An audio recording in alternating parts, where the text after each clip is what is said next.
Sa iba pa mga balita, tumaas raw sa halos kalahating porsyento ang kita ng mga tricycle drivers sa ilang bahagi sa Quezon City dahil sa pinahigpit na operasyon ng Anti-Colorum Drive ng Land Transportation Office o LTO.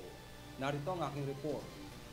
Umakyat sa halos 50% ang kita ng mga lehitimong tricycle drivers sa Quezon City sa mas pinaigting na Anti-Colorum Drive and No Plate No Travel policy ng Land Transportation Office.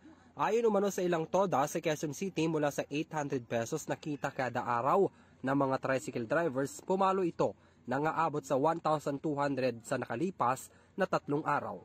Kalakip nito nangako si LTO Chief Assistant Secretary Attorney Vigor Mendoza sa mga toda members at leaders na pananatilihin nito ang kanilang mga operasyon sa tulong ng local government unit ng QC.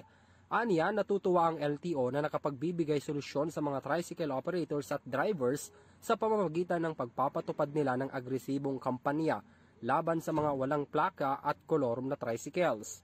Sa datos ng ahensya, umabot na sa 3,000 backlog sa plaka ang natugunan para sa mga tricycles sa lungsod.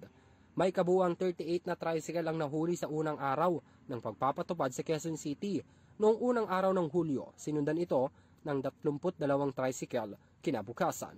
Pinagsama-sama na ngayon ng LTO ang datos para sa lingguhang pagpapalabas ng operasyon sa QC.